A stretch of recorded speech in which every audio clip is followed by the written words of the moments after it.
आपने उद्धव ठाकरे को लेकर भी एक बयान दिया कि उनके साथ में विश्वासघात हुआ। इस मामले में तमाम लोग कह रहे हैं कि संतों को जो है इस तरह की बयानबाजी से बचना चाहिए। कंगना रनौत जी जो अभी एक सांसद चुनी गई हैं, उनका ये कहना है कि अगर राजनीति करने वाला राजनीति नहीं करेगा तो क्या गोलगप्पे बेचेगा। बिल्कुल सही। ये जो आपने नाम बताया ना अंत में कि सांसद चुनी गई हैं कोई महिला, उन्होंने बहुत पते की बात कही है और हमारी जो बात है उन्हीं की बात से पुष्ट होती है। उस महिला ने आज की परिस्थिति का एकदम एक्सरे कर दिया, ऐसा हम समझते हैं। बड़ी साफगोई से उसने आज की राजनीति की रिपोर्ट सामने रख दी कि आज के राजनेता ये सोचते हैं कि न कुछ पाप होता है न कुछ पुण्य होता है, हम तो राजनीतिज्ञ हैं, हम तो सब कुछ करेंगे, नहीं तो गोलगप्पा बेचेंगे क्या। ये जो बात है बिल्कुल सही, बड़ी ईमानदारी से, बड़ी साफगोई से उसने आज के राजनीतिज्ञों के चरित्र को सामने रख दिया। हम क्या चाहते हैं, हमने क्यों वक्तव्य दिया कि विश्वासघात पाप है, नहीं करना चाहिए, क्योंकि हम कितना ही बड़ा राजनेता हो जाए लेकिन उसको हिंदुत्व में समाये रखना चाहते हैं। हम चाहते हैं कि हमारे हिंदू सिद्धांत जो हैं उसको कभी भी नेता अपने जीवन से ना हटाए, और हिंदू सिद्धांत कहता है कि विश्वासघात नहीं करना चाहिए। तो जो बात आज के राजनेताओं में आम हो गई है, ये उस महिला ने कह करके दिखा दिया कि हम नहीं तो गोलगप्पा बेचेंगे, हम तो जो आएगा, पाप पुण्य क्या होता है हम कुछ विचार नहीं करेंगे, ऐसा ही होने लग गया है। इसीलिए हमने सोचा कि हमारे जो राजनेता हैं वो जो हमारे सनातन मूल्य हैं, हमारे धार्मिक मूल्य हैं, उन मूल्यों से विरत ना हो जाएं। इसके लिए हमने ये बात उठाई कि विश्वासघात पाप है और नहीं करना चाहिए। राजनीति के पद तो आते रहेंगे जाते रहेंगे, तो हमने सनातन धर्म के जो मूल्य हैं उनकी प्रतिष्ठा नेताओं में भी हो, इसके लिए वक्तव्य दिया।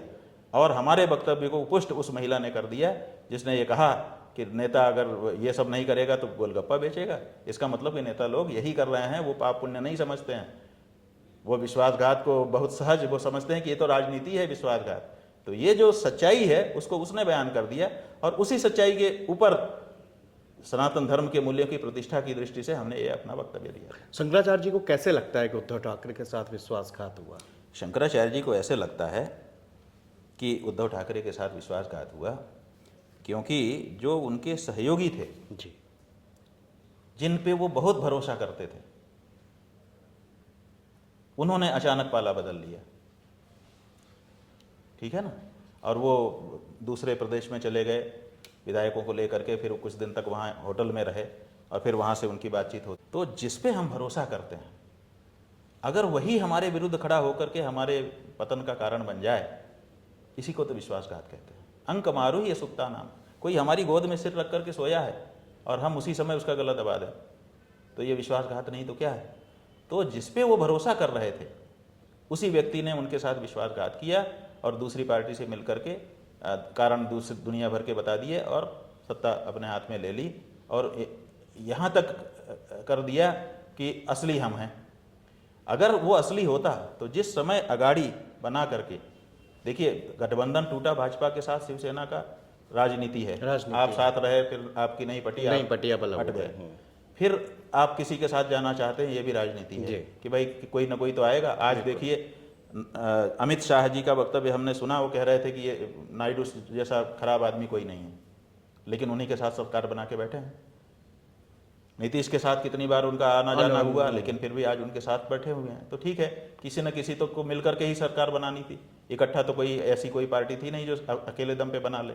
तो ऐसी परिस्थिति में वहाँ जब सरकार गिर गई तो किसी के साथ जा करके किसी को खड़ा होना पड़ेगा, वो सब तो राजनीति है। लेकिन जिस पे हम भरोसा कर रहे हैं वो जब हमारी सरकार को गिराता है तो वो विश्वासघात होता है, और ये विश्वासघात उनके साथ हुआ। इसीलिए हमने कहा कि इनके साथ विश्वासघात हुआ है। ये हिंदू पार्टी थी, तो हमारा ये तात्पर्य था कि हिंदू पार्टी में तो कम से कम विश्वासघात जैसी चीज को स्थान नहीं होना चाहिए। लेकिन एकनाथ शिंदे जी का कहना है कि अपनी विचारधारा से, हिंदुत्व से उद्धव ठाकरे बिल्कुल अलग होते चले गए। देखिए कब अलग हुए? पिताजी ने कहा कि कांग्रेस के साथ में कभी भी आप गठबंधन नहीं करेंगे, लेकिन बावजूद इसके किया ना, इसके बावजूद किया, और इसके बावजूद वो मंत्री बने एकनाथ शिंदे। अगर वो इस सिद्धांत के होते, जिस सिद्धांत को वो कह रहे हैं, तो जिस समय उद्धव ठाकरे कांग्रेस के साथ मिलकर के सरकार बनाने जा रहे थे उसी समय वो पार्टी छोड़ देते। कि भाई ये बाला साहब के सिद्धांतों के अनुरूप आप काम नहीं कर रहे हैं, मैं अलग हो रहा हूँ, तब तो हम समझते कि ये व्यक्ति सिद्धांत प्रेमी है। लेकिन उद्धव ठाकरे के साथ आप सरकार बनाते हो मिल करके, उसमें मंत्री बनते हो, काम करते हो, और फिर एक समय आता है जब आप अपना काम दूसरी तरह से कर लेते हो। अगर वो एकनाथ शिंदे जिस समय उद्धव ठाकरे कांग्रेस के साथ मिलकर के सरकार बनाने जा रहे थे, उसी समय अपने आप को अलग कर लेते, हम उनको सिद्धांत प्रिय कहते, उनकी प्रशंसा करते। लेकिन पहले तो आपने साथ दे दिया, क्योंकि तब आपको वहाँ पर आनंद था, और बाद में और ज़्यादा आपको महत्वाकांक्षा दिखाई दी, तब आपने छुरा घोंप दिया। यही विश्वासघात है। हमने समझ करके कहा, ऐसे नहीं कह दिया, और इसलिए कहा क्योंकि ये शिवसेना जो है ये भी एक हिंदू पार्टी मानी जाती है। भारतीय जनता पार्टी अपने आप को हिंदू पार्टी के रूप में स्थापित करती है, और दूसरी एक राजनीतिक पार्टी केवल हिंदू से ये शिवसेना थी। तो हिंदू जो अपने आप को हिंदू कहता हो, उससे क्या एक उनके धर्म का आचार्य शंकराचार्य ऐसे गुणों की अपेक्षा ना करे कि इनमें कम से कम इनमें तो विश्वासघात ना हो।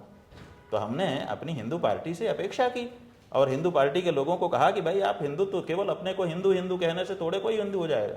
जब तक हिंदू गुण आपके अंदर नहीं होंगे, हिंदू मूल्य आपके अंदर नहीं होंगे, सिद्धांत आपके अंदर नहीं होंगे, तब तक आप कैसे हिंदू हो जाओगे।